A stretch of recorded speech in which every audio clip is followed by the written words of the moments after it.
Hello, I'm Autumn Rhodes. This is Tin Whistle Basics. If you're not here for tonight,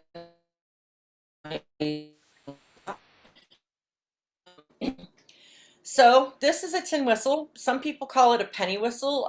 Within the Irish music world, we usually say tin whistle and not penny whistle. I think in kind of folky music, kind of general stuff, people do call it penny whistle, but within the hardcore nerd crowd, we call it tin whistle. But you can call it whatever you want. It is not made of tin. It does not cost a penny, so none of the names are completely accurate in this day and age. So I have some. I'm actually in Pittsburgh, Pennsylvania right now doing some teacher training, and I didn't get a chance to post my Google Docs folder until just now, so you guys might not have gotten it. One of those links should work. Um, try that one here.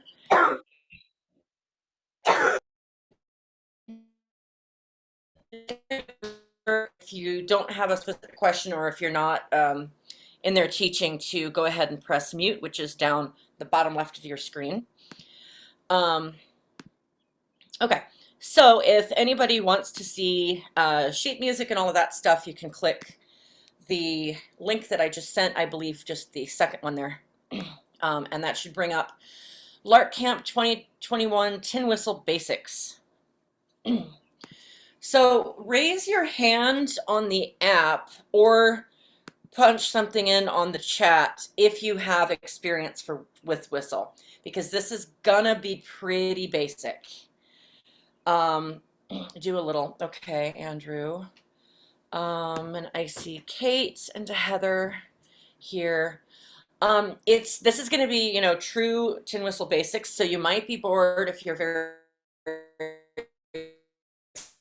teaching down by the Sally Gardens and hopefully Egan's Polka. We'll see how we go. Maybe we'll teach a third tune. So that looks like 2 people, 3, and I know Deirdre has a bit too. So I just want to give you a warning beforehand that it might be boring for you if you've done anything with it before. But if you haven't, maybe this would be a good review for you. Or if you have already, it'll be a good review. If you have not, it's a pretty or you just love your whistles. It's a pretty easy to start with and intuitive instrument. It's pretty similar to the recorders that a lot of us had in school. But it only has 6 holes, and it doesn't have a hole on the back, and it doesn't have the little fancy things down there. But it's also an instrument that you can play as a toy. And within this Google Docs thing that has a list of lots and lots of whistle and flute players to listen to, and I include flute because the Irish flute is very connected with the whistle. It's the same fingering. Blowing is a little different, obviously, because you're blowing to the side and everything. But to get an idea of what you can do with it, you can follow one of those links. So we'll talk about holding it. Now we want to make sure that the whistle you have is in D. So if you can play along with me, I'm going to play the note. Here. I'll post it again, and I'll actually try it right to Holly as well. It'll be in the chat. Thank you. I think it's because I came in a couple minutes late that I probably didn't show up. I don't know if there's a way to pin this.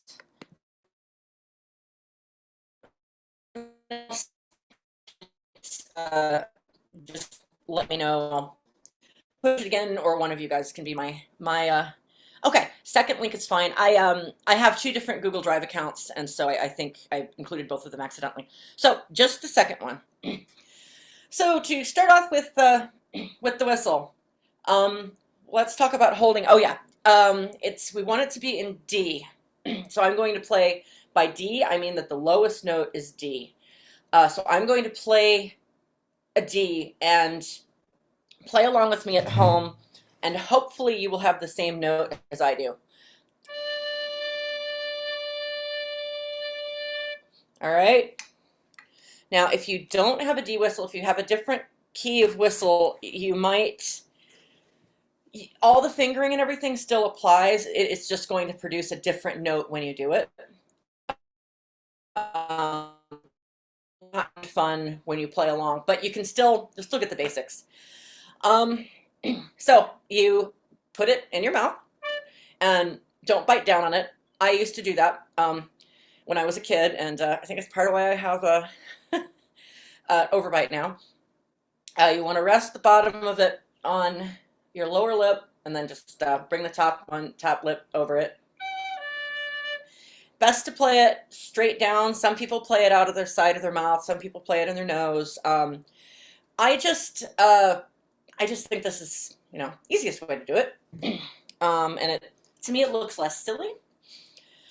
All right. So as far as holding it, the inclination for anybody who's done classical flute or a lot of instruments is to curve the fingers like this and play with the very tips of the fingers. It's better and more for movement if your finger flat, if you're not doing this spider sort of thing. So if you have your fingers flat, and also if you are not using just the tips of your fingers like this, but the pads of your fingers. So I'm going to press down in, and you can kind of see where the little holes are. It's hitting here, here, and here, not here, here, here. And that goes on both hands. So we just do the top hand. Traditionally, it would be your left hand. It doesn't matter if you're right-handed. Some of the file is owner's trash. You know what? That's okay. That's one that I didn't need to have in there.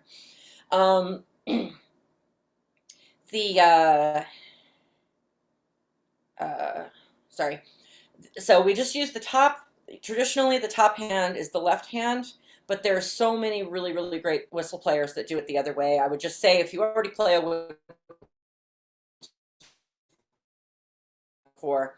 and so we're just doing straight fingers because of economy of movement.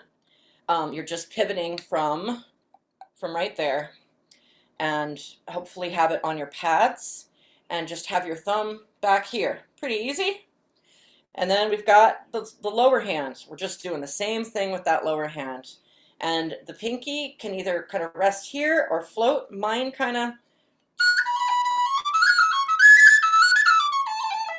goes between holding here and floating. It depends on what I'm doing with my lower hand. So you can just kind of experiment with that. So you want the whistle to be held firmly in your hands, but don't press down with the fingers. So obviously I can't do this because you're all virtual.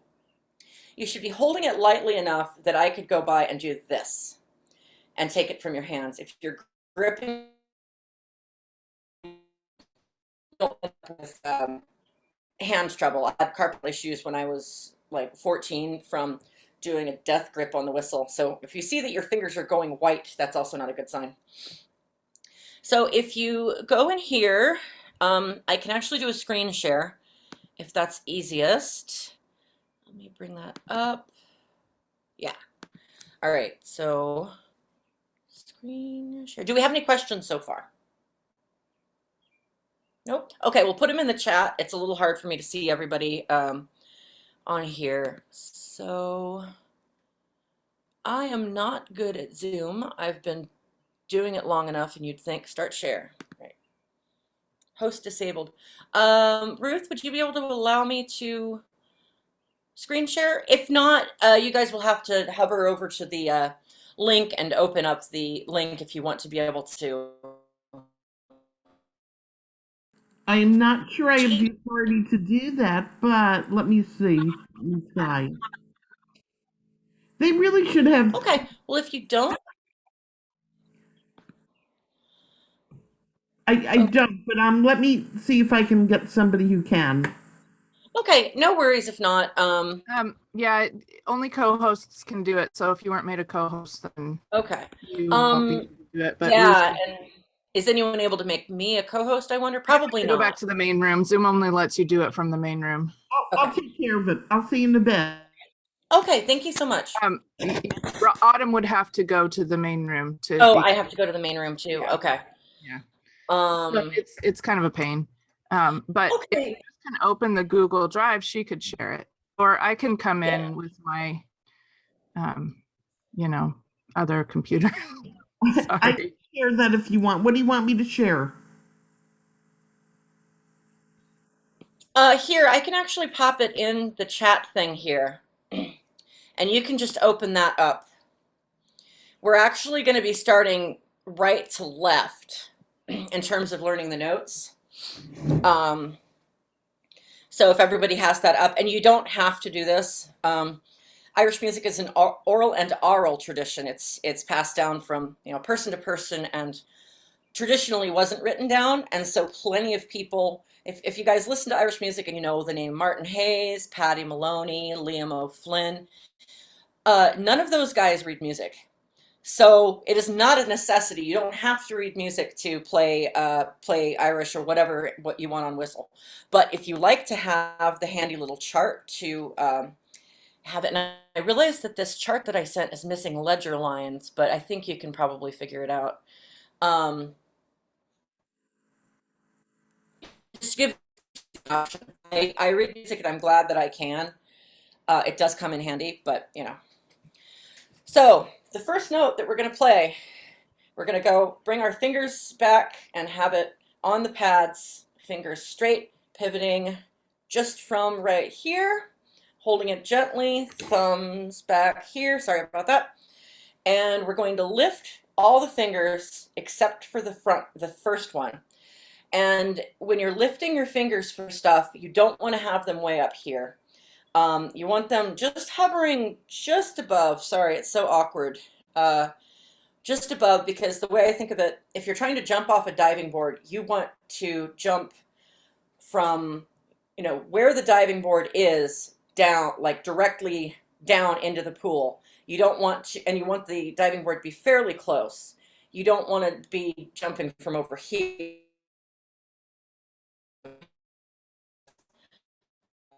They're more right. So no, and I will do that while I'm showing you stuff, just so you can see what I'm doing if you are choosing not to read the music.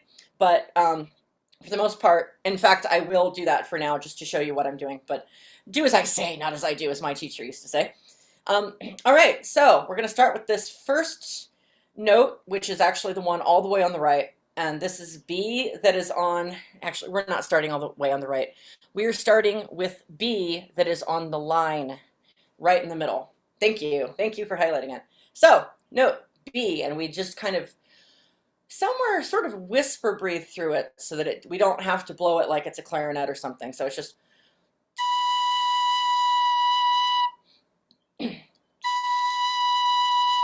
okay. And then it goes down to A.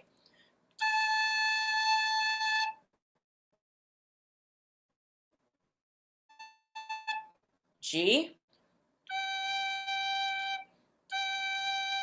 So from the top, it's B, A, G, bag. And bring it back up, it's gab.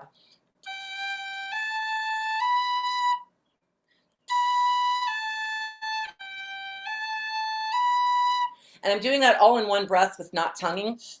Tonguing is done in the music, but I'd say it's generally, most things are slurred. A lot of that is because a lot of the music is in imitation of the Irish uilleann pipes that don't have a way to tongue, really. So more of the articulation between the same note is done with grace notes, which I'll explain later. So we've got, and you can play Mary Had a Little Lamb with that.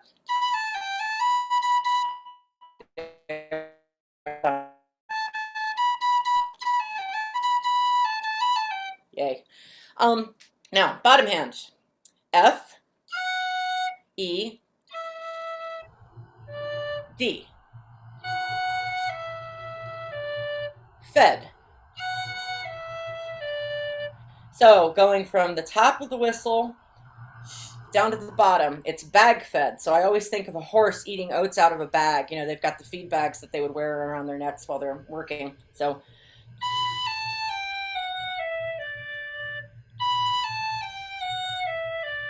I'm not sure if we have any young ones out there. Getting the low note can be kind of hard because you have to play it so gently. Otherwise it goes. So, and every whistle is different, and there are some whistles, cheaper whistles that there may be if your whistle, if like no matter what you do, you can't make the whistle sound okay. It might just be time to try a different whistle. There could be a defect with it, but but try, you know. So we've got bag fed. And so we're going backwards from that B that's in the middle down and then back up. So let's try down and then all the way back up to that B. So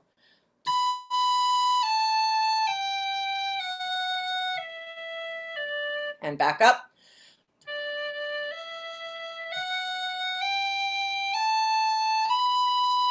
Good.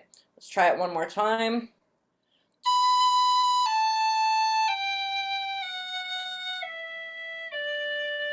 Up.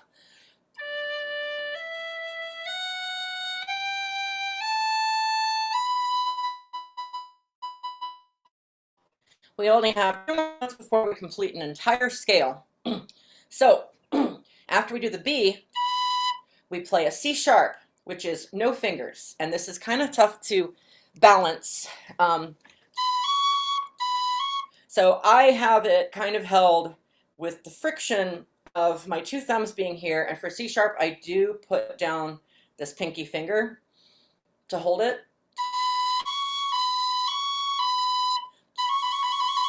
You can do trills on it, you know, to get used to the feeling of having it, because it, especially when you're doing it slowly, it feels pretty precarious. But, you know, it's held there better than you think, hopefully. Just don't, like, coat it in bacon grease. My dog likes it when I do, but, you know. So, so from that B, if we're doing a scale, I'm just going to do this as an example.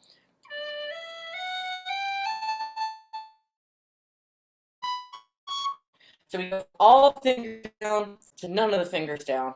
And to complete it, we've got to do, we started on a D, and to complete the measure, we have to, the scale, we have to do another D. So that next D is basically the same, but you blow harder.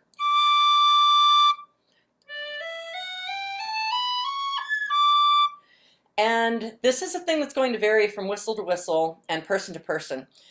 You can get the high D, and it's the D that's on the line on the chart.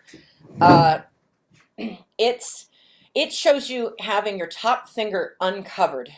Also, that C there, I got this from another website. The C that's on there should be a C sharp. It is not a C natural there.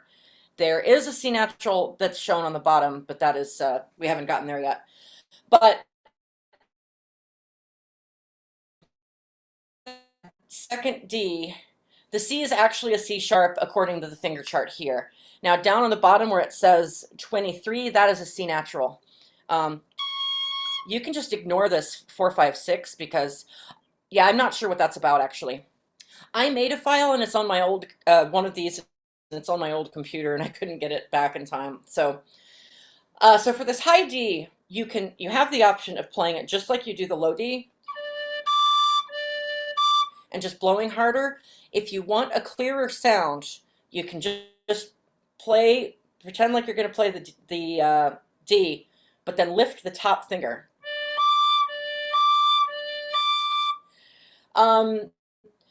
So you can, I mean, that's a good way to start. It makes certain note combinations a little tougher, but it sounds, yeah, nothing. I can do a little bit of vibrato with it. But that's about it. I'm not sure why that is shown there. So let's give a try. So one of the hard things is going from that C sharp to the high D, because you're going from all, or you're going from nothing to pretty much all, or all if you decide to take the just blow harder option. So let's practice that a little bit, and we're just gonna pretend that our fingers are, I'm going to illustrate it as if I'm taking this top finger off all the time. It's a seesaw action, so you can kind of pretend Maybe, yeah, that could be true about 4, 5, 6, letting us do C sharp without dropping the whistle. It makes a C sharp that's not quite in tune, but it's barely noticeable. So, you know. Um, so we're gonna do a seesaw motion going from actually this one's not the seesaw, but it's we want to pretend that all of these fingers are linked together by say a popsicle stick, so they all go down together.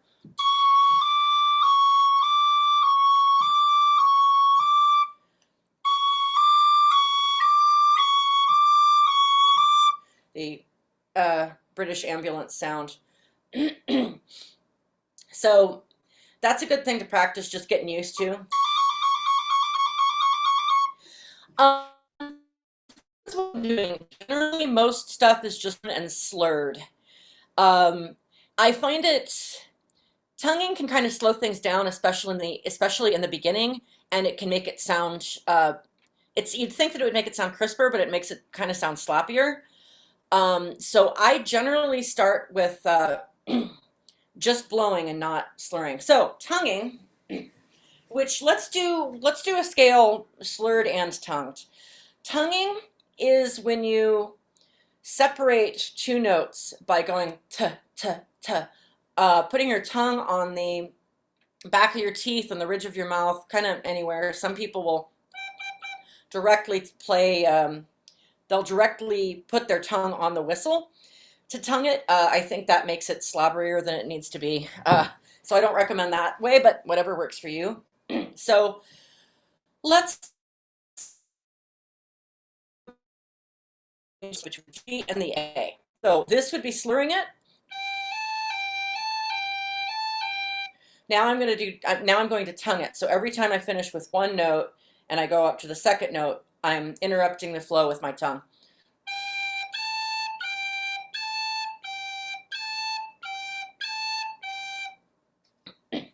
So that's what tonguing is. So let's try a scale slurred, and I'll just give you a quick example.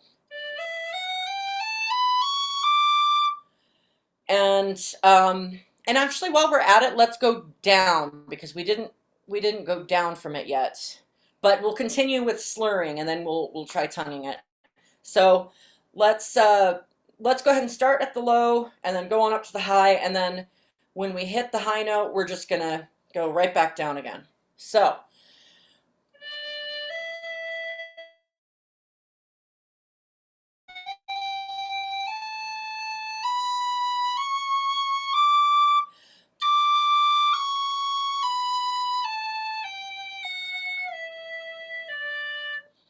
So I'll do it again, and I'm going to really exaggerate my finger so you can see what I'm doing.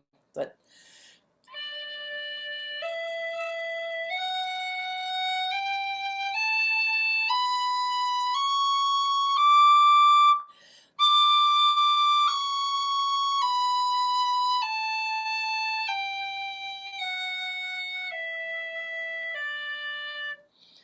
so there's two times that you would use tonguing.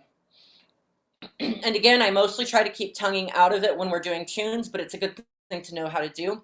So you can have the same notes. Say you've got two of the same notes, like Jingle Bells. And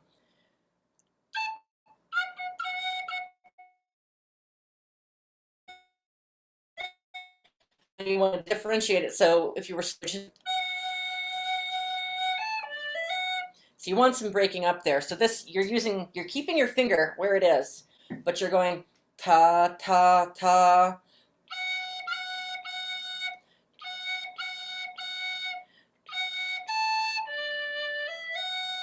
So that works with every note. So let's just try, we're going to do 2 notes per scale note. So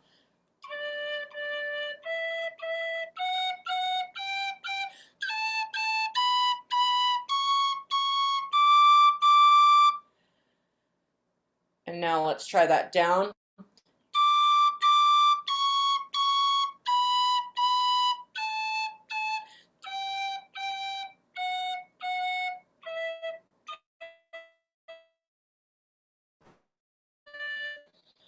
So that's what tonguing is, and the opposite of tonguing is just playing through like one breath. So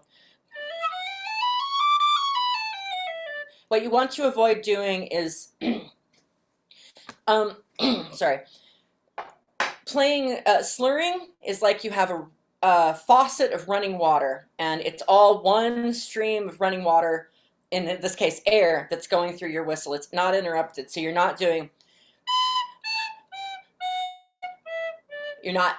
breathing each individual note. It's just a, and then when you tongue, or once we talk a bit about ornamentation, you've got your faucet on and you're going like vip vip vip, here's the faucet, the water, you're cutting it off a little bit, but you're still keeping that same breath. And we'll talk about breathing.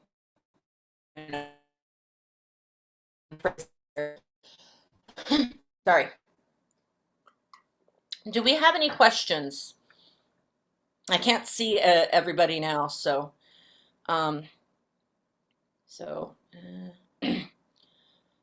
well, all right. So let's take a vote here. We can start working on, oh, I like that smiley face up there, Andrew Miller. We can start working on a slow tune, a slow, pretty tune called Down by the Sally Gardens, which some of you guys might know. It's also a song.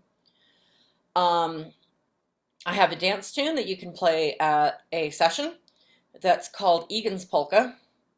And I can give you, how is everybody feeling? Does everybody feel comfortable with the scale and, the feel of the fingers and everything? I'm going to scroll through here. I've got nods. Okay, we can go through, let's do one more go of slurring our way through the scale. And we'll try to get to some rolls at the end. You can hit me up on my own and I can show you some rolls too. Whoopsie.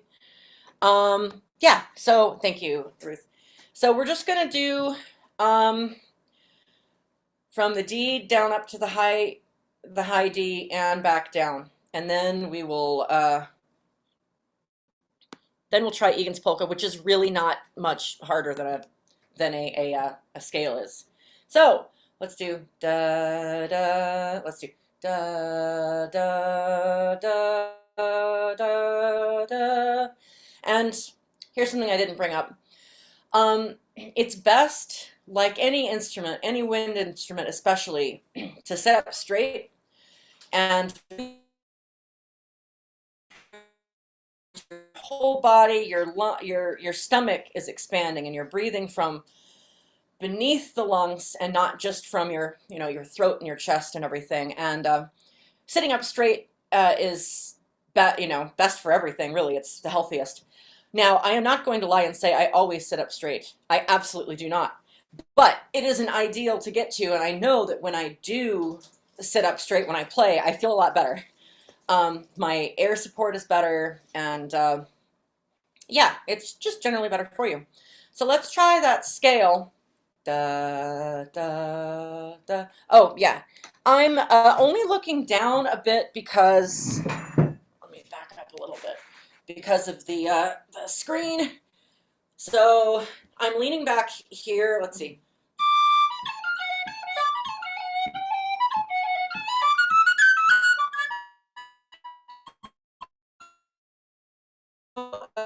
I'm trying to keep my head pretty parallel. I usually don't try not to look down, but I'm not perfect. So it's and shoulders relaxed and to the side. I mean, not to the side, but shoulders relaxed. I'm not doing this. Other important thing, to have your elbows, like, just have your arms to your side before you play, and you kind of use that as the baseline for how your body is going to be, because you end up with people doing this and that hurts. So you just have your arms at rest next to your body, your shoulders at rest, not up like this. Your head, neck fairly straight. And do you need a hand, Mom? And looking, head fairly straight up. So yeah, I kind of get an idea of where different things are. But if you got any questions, let me know. So we're going to do one more fairly slow scale up, and then we're going to start working on Egan's polka. So, da, da, da, da, da. 1, 2, 3, 4.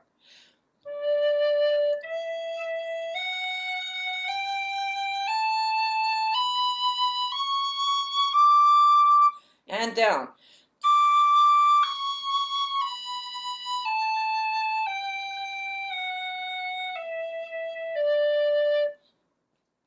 All right.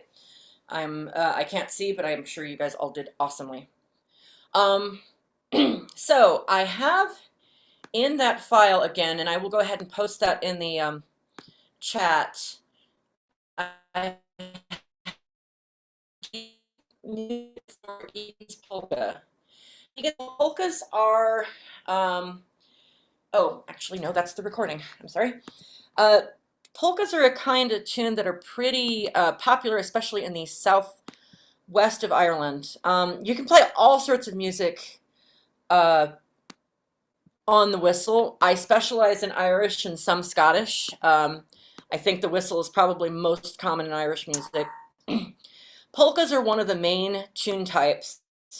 I could do a whole class just on Irish tune types and rhythms and stuff, but that would take more time. But a polka is, yeah, so how about, yeah, you can watch me instead of the fingering chart. And then if you want to see the fingering chart, I'm going to post it in here, and you can just, if you want to do that, just download that and you can have it up on the screen.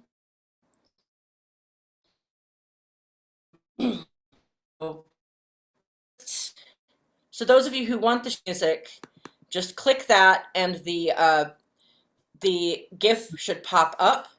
You can move it around on your screen so that you can see both of us.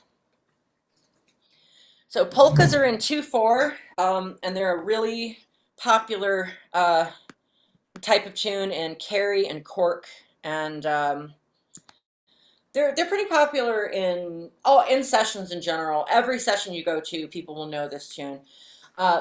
This version is in let's see. This is actually, yeah, this is a pretty standard version. So it starts with a pretty hi Royce. A lot of seesawing from the attached a recording of it as well. So I'll slowly and just follow my fingers, and you can follow the music, follow whatever you'd like to. I'll play it a few times, and if you can start kind of humming it, that can also help. So, all right, here we go. This is Egan's polka.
I'm going to play it a little faster.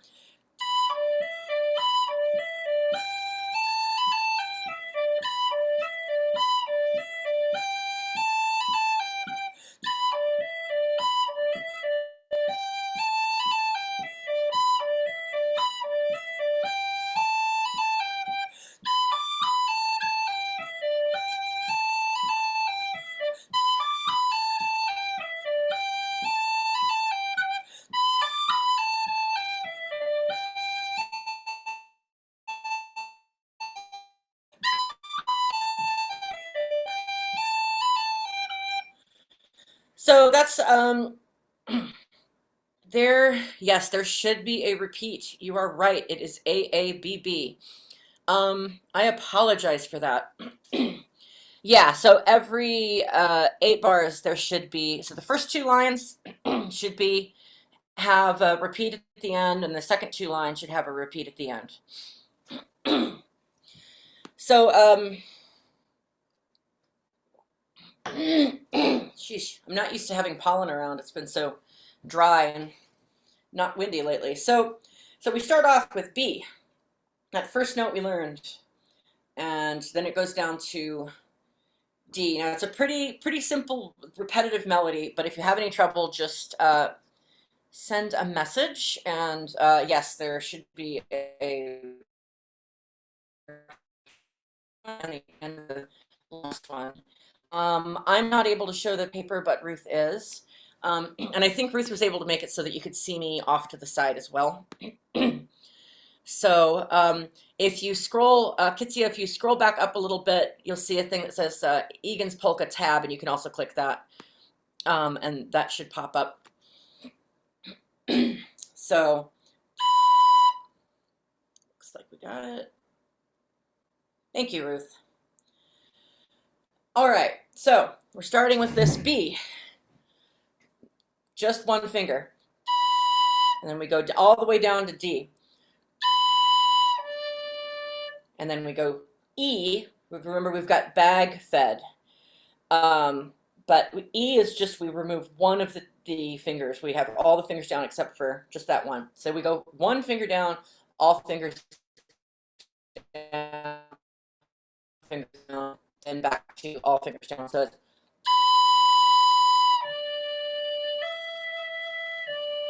try that again. Let's try it one more time.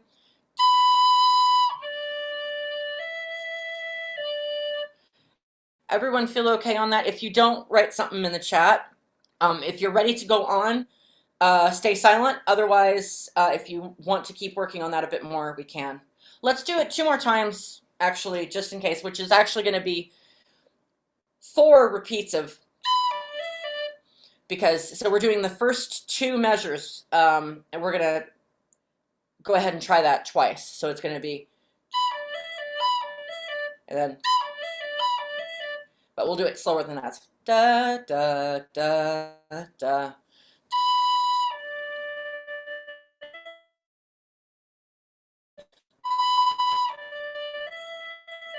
Okay, again.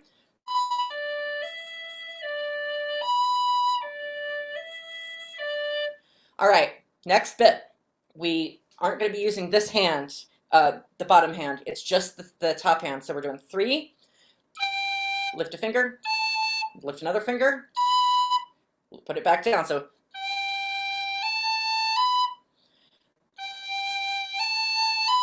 and then we go back down from there. So that phrase there was,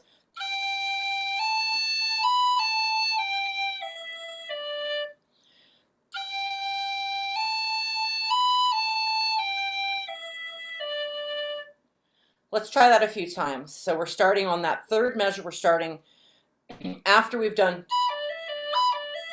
we go to a G.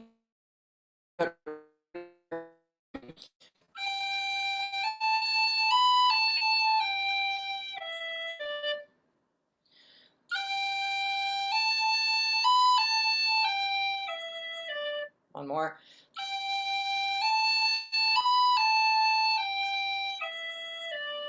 It is often played in G. It's kind of half and half. You can do either one you would like. If you play it in G, you would start it on this note. You'd start it on a high F sharp.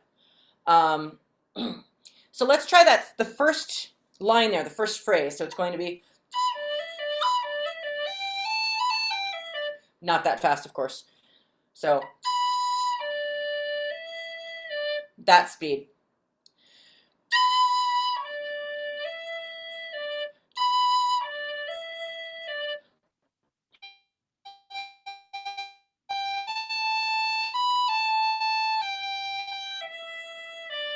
Now again, and again, I'm just raising my fingers up that high so that you guys can see me, see what I'm doing if you're not doing the sheet music thing.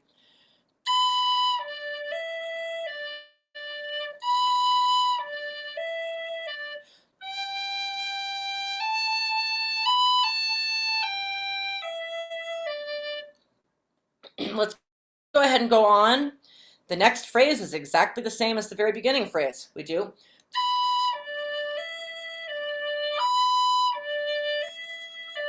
And back to that G. So the only thing is, a lot of Irish music is kind of a call and response. Like you've got a question phrase, like,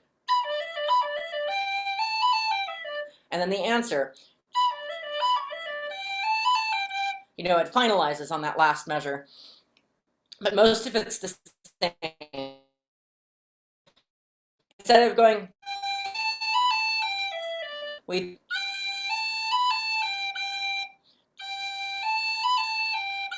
so let's just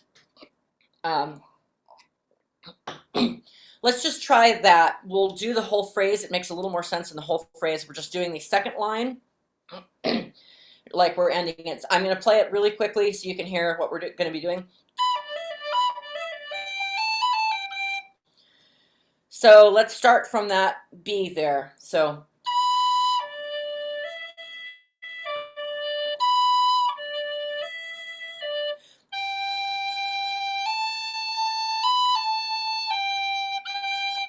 now there I am tonguing. I'm going to get on to what we're going to do there in a minute, but like right now we're just focusing on getting that melody in our heads. You can, okay, I'll go ahead. So you can tongue. I was going to show you guys some fancy stuff. When you've got the two notes together, one of the most common ways that you separate two of the same notes in Irish music is by what's called cut. And that takes after the Irish pipes, which don't have a way to tongue. So what you do there, you can do where you're interrupting this airflow with your tongue between those two. You can also do where you do a quick little pop of the finger just above it, and that's called a cut. It's not a real note, it's just a twitch of the finger. So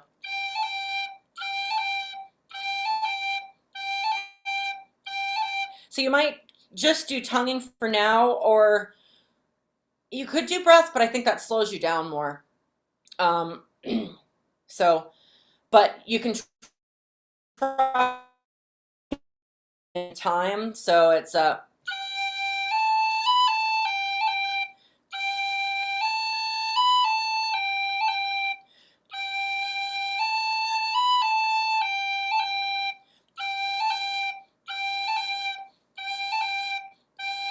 it's not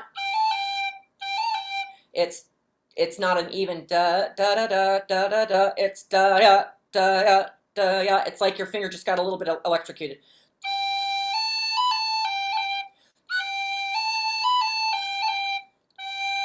All right. See you, Linda. No worries. I go by Robin as well. And I think this is being recorded, Linda, so you can probably come back and watch it. Maybe. I'm not exactly sure how it works. So let's try that last phrase, just the da da da da da da.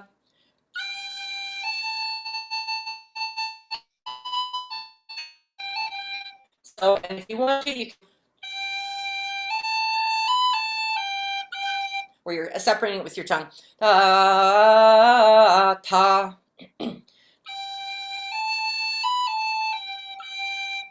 So either way, let's try that just a couple times, and then we're going to play that phrase, then we'll play that whole A part. So we're just doing that G to the end now.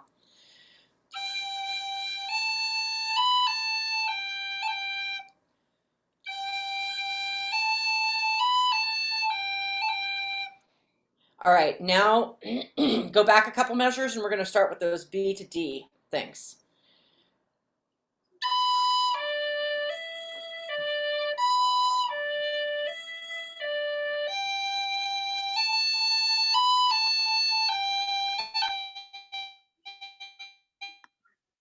Let's do that again.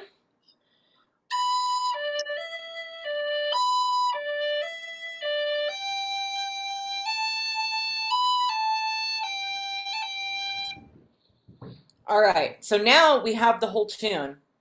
Before we try that whole A part that is supposed to end in a repeat, do we have any questions about this part? Choose breakout room. This is breakout room 2. I'll go ahead and go on. Let's play those two phrases together, that A part, twice through, and then we'll go on to the B part, which is also super easy. All right. Da da da da. Oh, sorry. Da da. All right.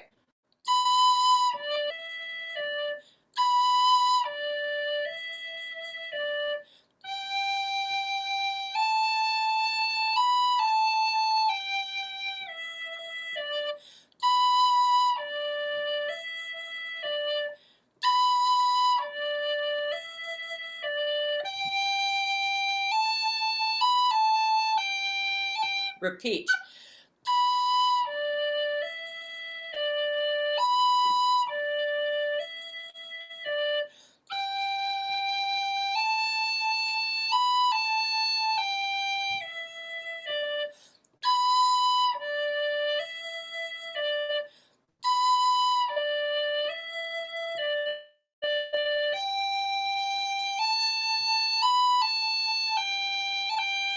You learn the whole.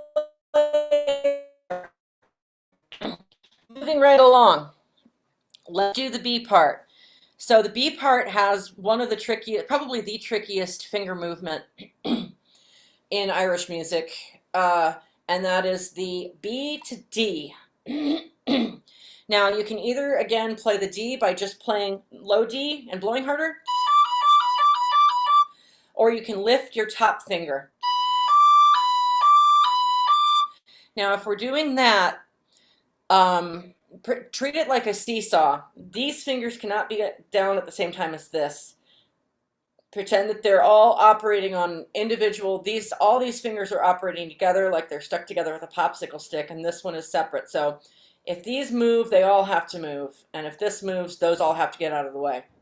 So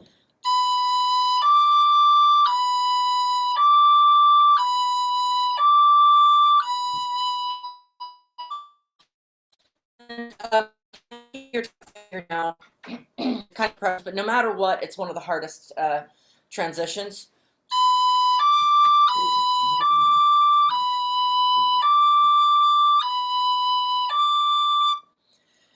So the beginning is, yeah, I'm done in 40. Yeah. Okay. So yes. So a cut is basically, you can use it when you've got two of the same notes next to each other. And I do a quick flip of the finger. You can do it on any note. Generally, I use this finger a lot. Just quick diversion, we can do that cut on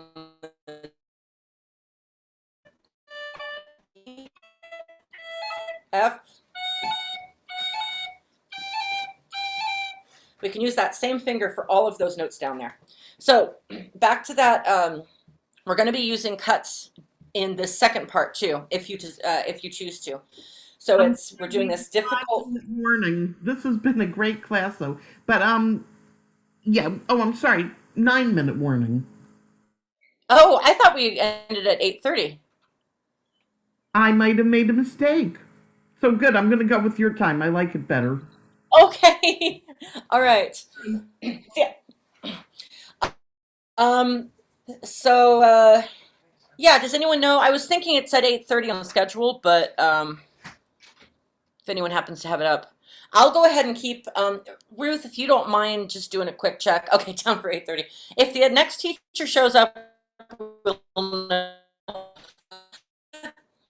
So that B to D seesaw action, let's just practice it a little bit, do ambulance sound. And I notice, actually, my pinky, this isn't necessary, but I think that because you only have one finger down for B, it's hard to balance. So I notice that my pinky is also getting in. So the lowest fingers are hopping up on that. Let me see if I can do it. I can do it with not messing with my pinky, but I'm just realizing that what I do there. So let's do da da da da.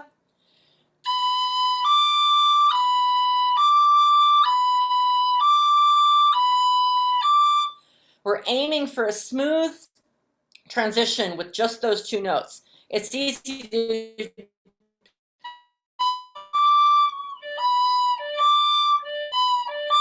Where you're hitting an in-between thing. So you just want to clean.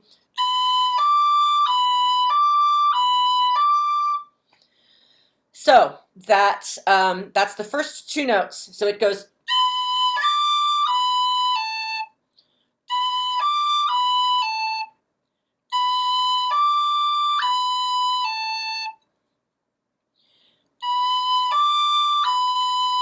Let's do that one more time and we'll move on after that.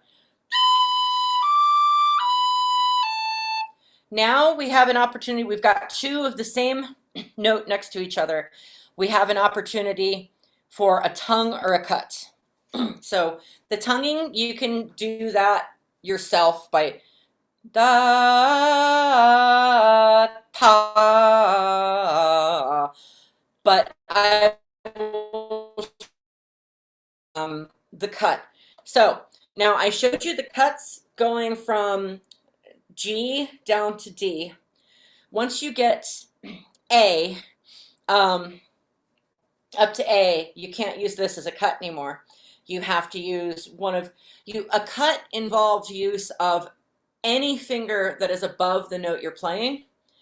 Generally, I use the same finger for just about everything. And that's easy to do, like when you're starting off. You can practice doing other stuff. So we can't cut with this finger because a cut is you're cutting it above. This time we've got two A's together. That's two fingers down.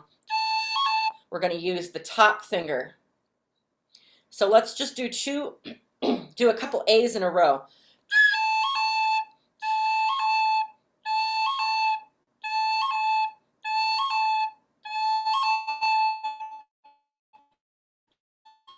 It's not da da da da da da da da. It's da da da. It's just a blip. So where that fits in is.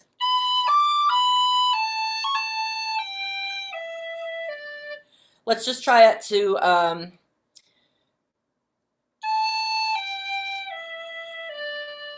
Did we have that? Yeah, we have that phrase already, so you guys know that phrase. So let's just try it up to the end of that. So we're doing da da da da. All right.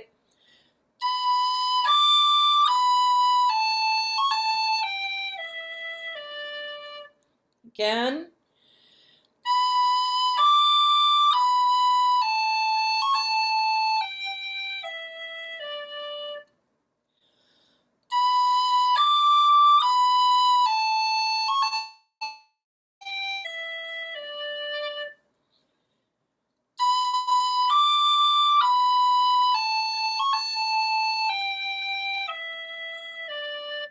Good news is the next phrase is one you already did. So that first part of that B is.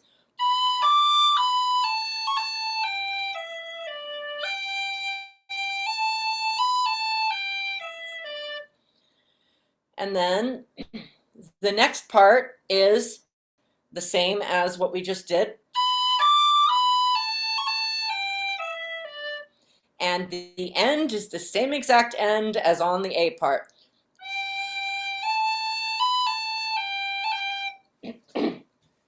So let's try playing that B part a couple times slowly, and you can just watch my fingers. We're doing. Remember, we've got the seesaw action here, and then when we've got two A's together, we're going to clip it. You can tongue it, so it'd just be. like.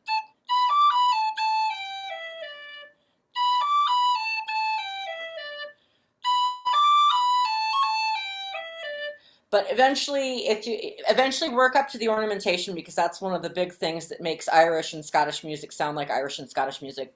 And it's easy to start working it in from the beginning. So we've got those two things in there, and pretty much everything is stuff you learned up in the top part. So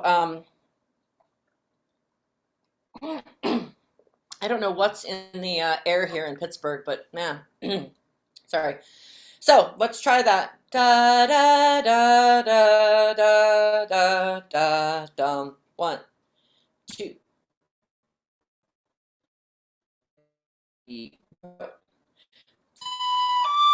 I'm sorry, I did that too fast.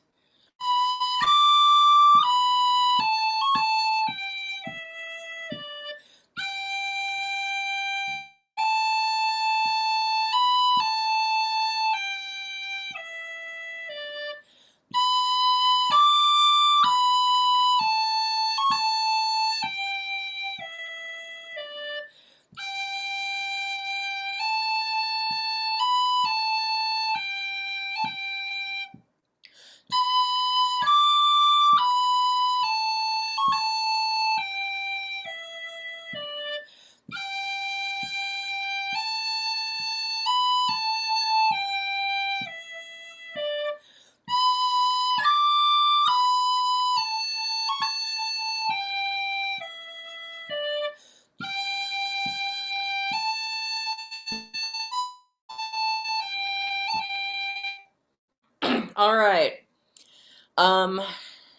So I noticed I didn't discuss breathing at all, but you guys can kind of figure out there's some little red marks on little red dots on here that indicate breathing.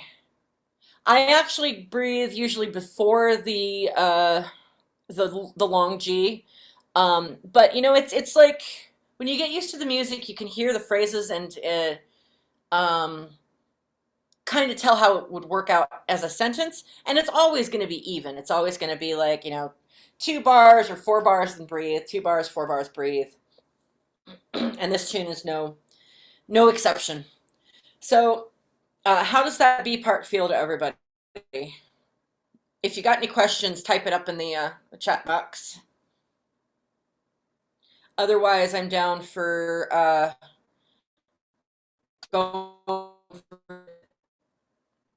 going through the whole thing and trying it out. Preferences?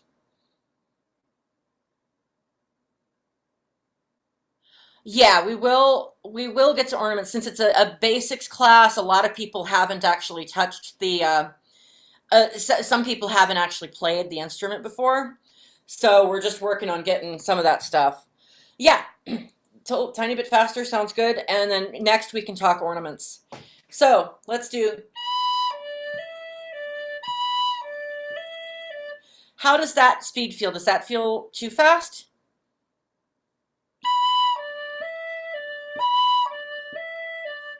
Let's just try it there. If anyone has problems with that, we can slow it down, but let's try playing this whole thing through 2 times. Da da da da da da da da. 1, ready, go.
All right. Bye, Marion. I know we just played that through just once. I realized I might have played that B part 3 times, but let's try it a tiny bit faster even than that. And that's almost full speed.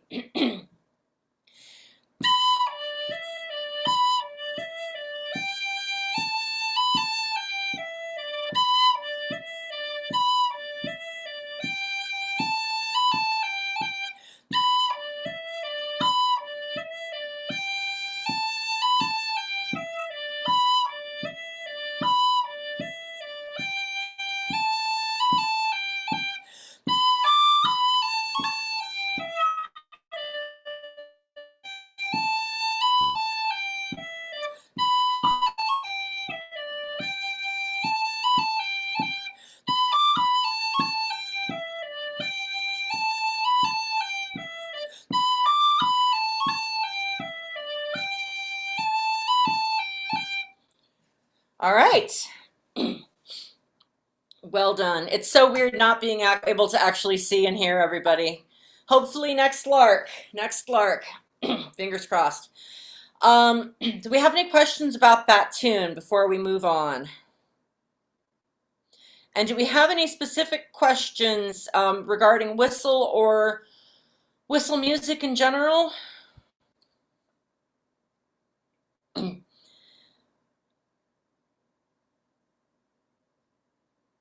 You know, it could have also been that my internet connection may not be completely stable. I'm in the middle of nowhere right now.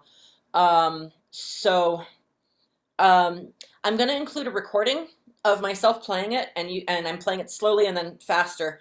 I'm going to re-record what I recorded because I actually literally choked partway through the fast bit, but the slow part is fine. You can play along with that, and that will help. And there's lots of videos of this tune. They also call it, AKA the carry polka, and also AKA Peg Ryans, I think. Peg Ryan was a flute player in Sligo area. And I think that she was the first female flute player to record, and she didn't record until the 80s, which just shows you how under music in the past. So you can look that up on YouTube and you'll find it. Now people do play it up here, and I can include a recording and music for playing it up there, which is where, you know, the other half of people play it, where they.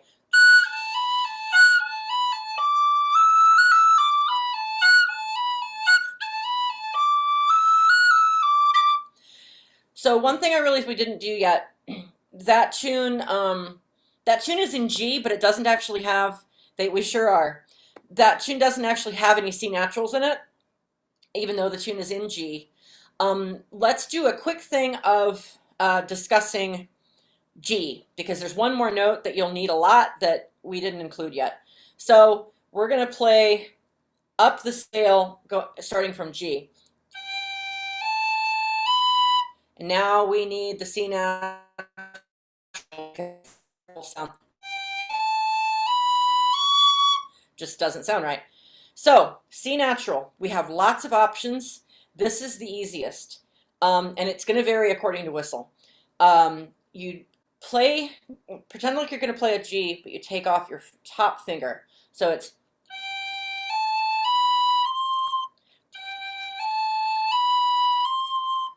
So you're doing that same sort of seesaw movement that you had from B to D, except you're not involving this hand at all.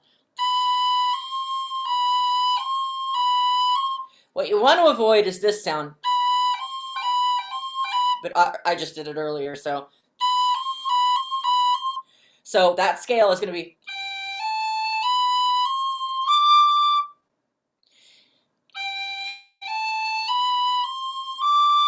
And now we get up into the upper, where once we get past D, it's the same fingering as down below. We just blow a little bit harder.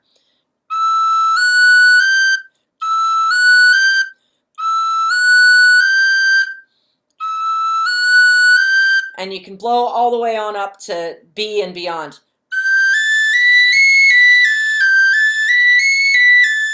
Your neighbors will love you.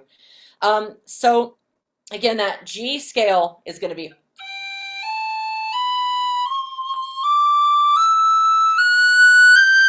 Here's another tricky fingering thing.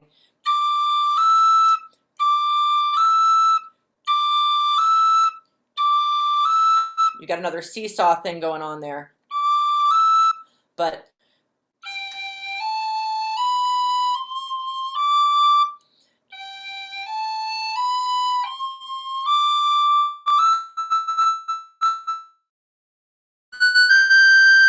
and down.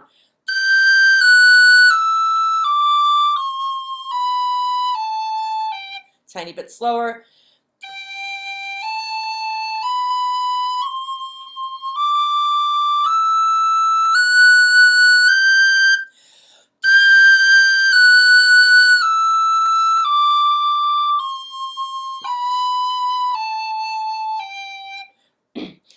The way to make the high G, make sure that once you get above D, when you're going up the scale, that you have this top finger down. That's one important thing. You just blow harder. On some whistles, depending on what kind of whistle you have, that can be blowing really, really hard. And in non-COVID times, I would say, you know, ask friends that have a lot of whistles if you could try out some of their whistles. Like before, you know, you'll sanitize them and everything beforehand. You can wash them with soap and water generally. But yeah, just trying those out because some whistles just don't work for some people. I have a really nice whistle made by Michael Copeland. And back when I bought it, it was like $150, and they're selling for $800 for a tin whistle. And it just takes so much air that I don't find it comfortable. So I don't play it anymore. I play, this is made by a guy named John Sint. In terms of whistles, you can pay anywhere from about 10 bucks on up to a couple hundred. And but occasionally some of the nicest whistles I've played are ones that are about $10. But some of those $10 ones can be extremely hard to blow. So you just have to, yeah, you just have to keep trying and blowing. All right, easiest way to clean them out. So first off, you can get a piccolo or a recorder swab to just put in and out of it. I don't have one. So important part, use a finger, cover, this is called the window, and it looks kind of like a window. Cover that window, put it in your mouth and blow as hard as you can. And then you can also shake it onto the fiddle player next to you. That kind of takes care of it. In terms of in-depth cleaning, which sometimes you need, it doesn't matter how well you take care of your whistle, gunk gets in there, especially if you have it in a case. So I take, sorry, a tiny slip of paper. I fold it into a little thin thing, and you see we've got where the air goes. This paper is actually too thick. Oh, maybe not quite. Put it in the, and theoretically, if this wasn't so thick, it would go through all the way to the window. Let's try that. I'm batting zero here with that, but get a long, thin piece of paper, stick it in here, and then pull it out through that. You'll be amazed and disgusted the amount of gunk that comes up with. Another quick thing that is not music related, it is music related, tuning. A lot of you may have a whistle like, you know, it's a couple rooms away, I won't get it, but that has a plastic head and just a basic tube. So if you're tuning a whistle, some whistles you cannot tune. If you have a, yes, like Royce has. Some of you, if you have a whistle that is made of tin, it is not tunable, unfortunately, not without extreme measures.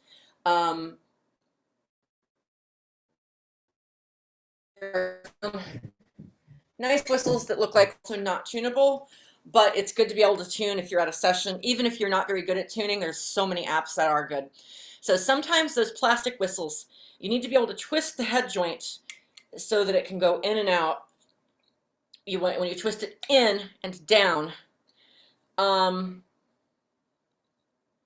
Yeah, yeah. So, you want me to show the tuning part? Oh, sorry. Uh, well, I just have whistles here. This is a non-tunable whistle. Um, this is a John Sint, and then if you scroll up, Royce, and find him, he has what is okay. There we go, Royce. Is that a Faya dog? Oh, I love the googly eyes.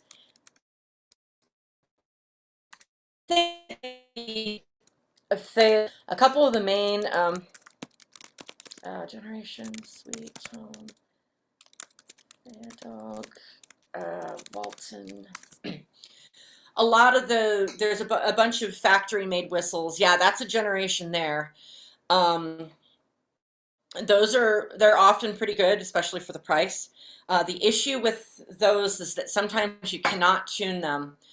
The head joint should be able to move in and out. So you move it out and it gets flat. I think they make oaks. Those are some of the nicest. Out, and then that'll make it lower. And push it in, make it a lot higher. It's usually somewhere in the middle. If you have one of those plastic ones and you can't make the head joint work, boil up some water, pour it into a cup, let it cool down a little bit, stick the head of that melts the glue that is there, and that will loosen it up and you'll be able to tune it. Trying to think if there's any other whistle tricks. This is called, that's called the window. This general area is called the fipple. This back here is called the fipple plug. This would be tuning slide area. And this is, I guess they would just call it a shaft. I don't know. All right, let's do a quick thing. So anyone who has a question, type it up in there, and I'm going to show you a quick exercise for ornamentation. If you already play some tunes and you want to make them sound a little more interesting. So the ornamentation is pretty similar to bagpiping ornamentation, and there's ornamentation in every is pretty similar. So the first thing I showed you, we're doing two of the cuts in that Egan's polka. You can do them between two of the same note.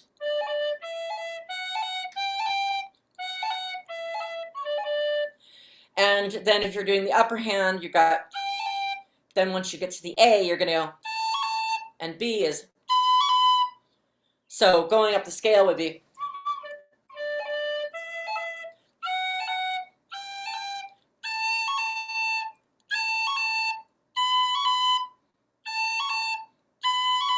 there's no good way to cut a C sharp. There is, but it's not, there's a way to do it, but it's not good. It's, you have to put down all of your fingers at once.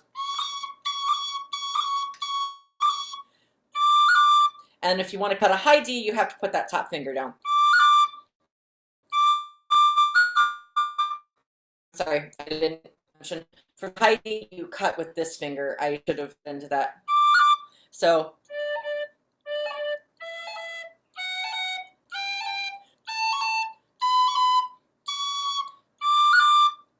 you can go down the scale that way. So that's how to separate out two of the same notes. If you want to, you can also separate out two of different notes. So you do, let's say we're going from D to E, and we want to cut it. So we're going to start off with D, and we're going to, at the same time as we lift the finger that we would lift to play an E, we're going to lift up that cutting finger.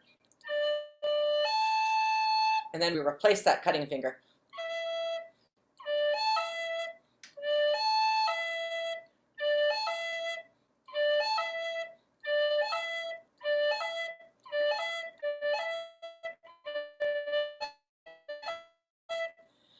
And you can turn up the scale again.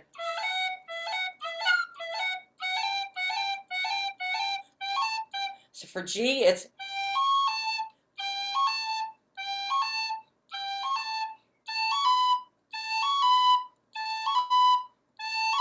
So I know this is all quick and dirty way of showing you. So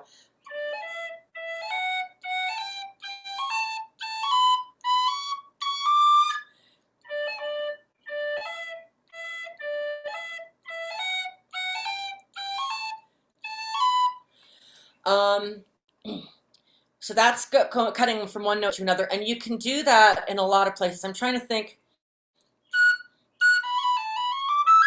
So there, I just cut from an E to an F sharp.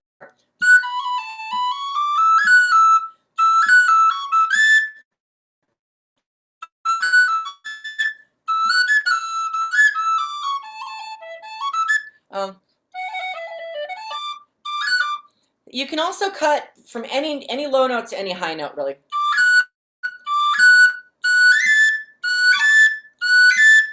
But to keep it simple, I'm just cutting with this finger and this. Bye, Royce. Maybe see you Monday if you come to the Fiddlers. I just cut with these two fingers generally. All right. All right. There's another kind of ornament that you can do that is called a tap. And what I'm doing is I'm leading up to the rolls that I'm sorry, Dorina was talking about. This is another thing that you can do in place of tonguing if you've got two of the same note. But you can't do it on D. It's instead of going up, you're going down. You're patting the note underneath your to cut it. Not by cut, I mean to separate it.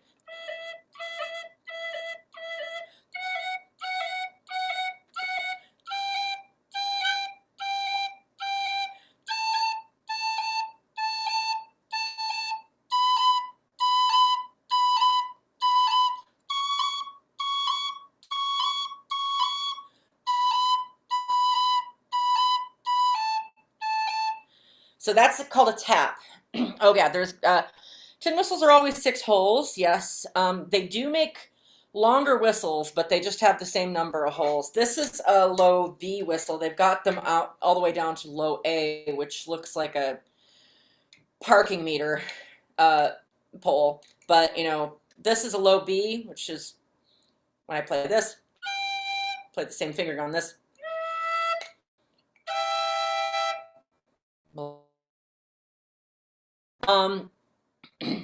To get fast, yeah, I honestly, it helps to have, one of the big things is the most important thing in Irish music is the rhythm and the beat and having a really good, strict rhythm.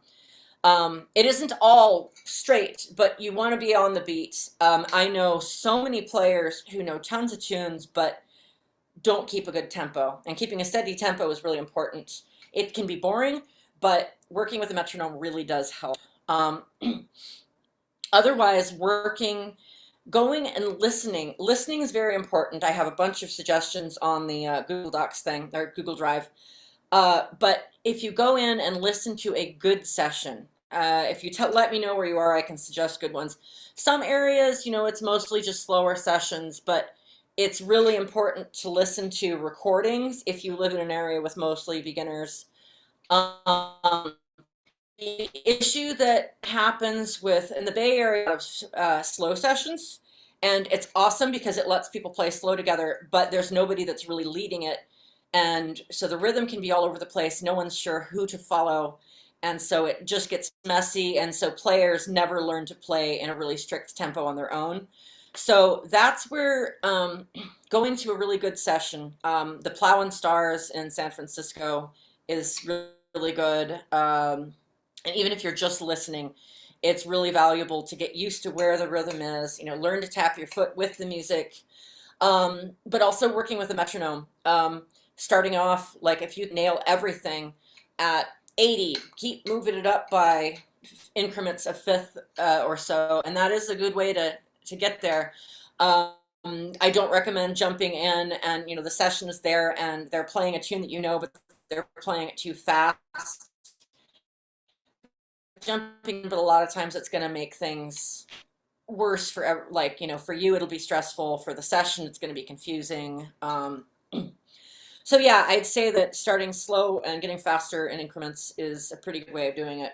All right, real quick, We had a question about rolls. So with a roll, this is a lot more advanced. But when you look at a tune, particularly a jig or a reel, and there's a little squiggly underneath it, a little like there's a name for it. It's like a little letter S on its side. That's indicating usually to do, yeah, it's like a tilde, yeah.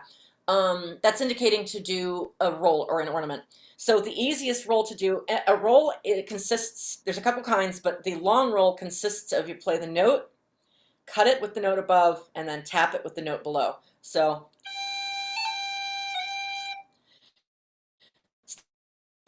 I'm starting on G, lifting with the finger that I cut with. And then so I play the note, cut it. So I'm going back to G, then I tap it and go back to the same note. So I'm doing.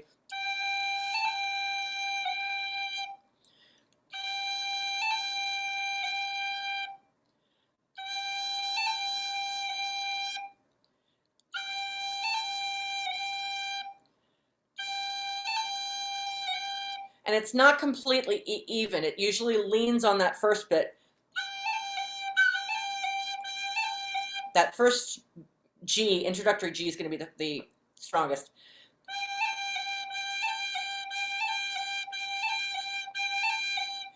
G is the easiest. If you're doing E, it's the same. You know, you learned your cuts.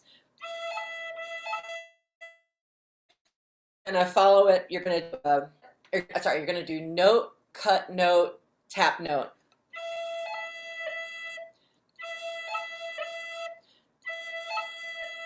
Then on up.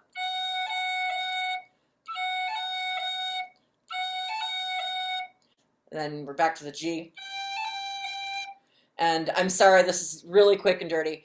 A, you're going to cut with that finger that you cut for A.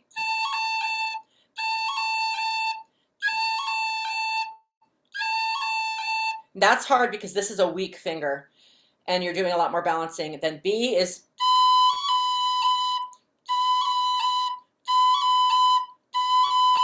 That's a long roll. You would put that on a dotted quarter note, usually. So, for example, there's a popular tune called the Kesh Jig, and that's a way to exercise your rolls. It's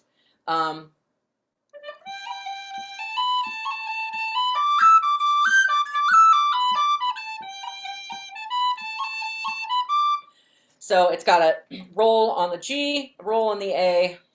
A lot of tunes do that. Extra bonus thing, you can't do a roll on a D because there's nothing below it.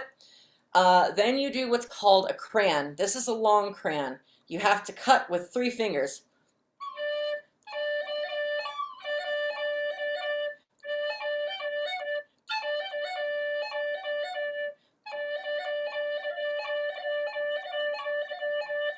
So it sounds very bubbly. You can do that up an octave and it sounds, if you put the finger on it, yeah, I'll play that. So this is the session tunes, to the point that a lot of people are really sick of it, but it's a great tune and there's a reason it's so popular. So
there's so many rolls in that tune, and they're all long rolls. So that's a good one to work on. But I recommend sticking with the single note cuts. Sorry, that when you've got the same note next to each other.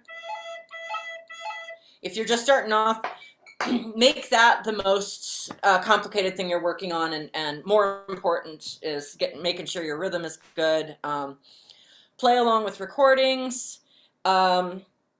Listen to lots of, and it doesn't have to be just whistle and flute and uilleann pipes, fiddling,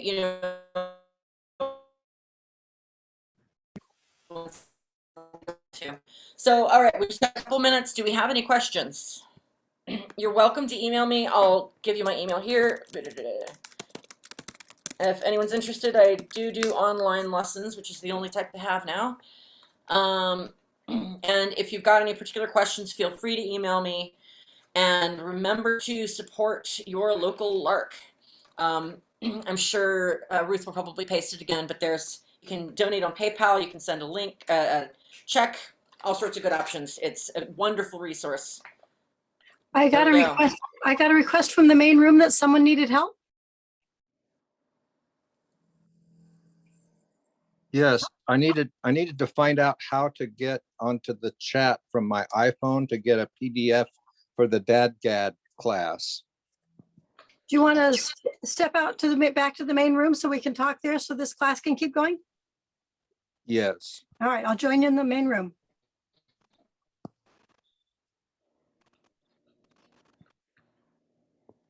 Hi, Simon. Hi, Summer.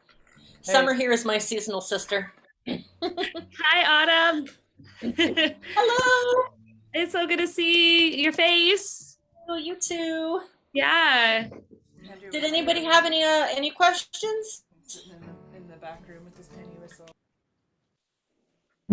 Very welcome. Everything all right. What was that? Everything is all right. Okay, thank you. Thank you. Thank you. Well, thank you so much, everybody.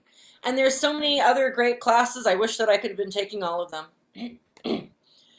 So, trying to think if there's any other stuff I should let you guys know. There's a bunch of links in that Google Docs thing. Well,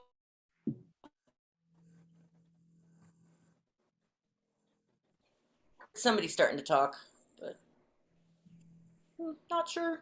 Can't hear you. I'm sorry. Feel free to email me and stick around. There's going to be a lot of great classes. All right. I think that's it for us. Thank you so much for joining. Hope to see you in person next year. Bye. Thank you. Thank you. You're welcome. Thank you for joining. I really appreciate it. All right. Happy whistling.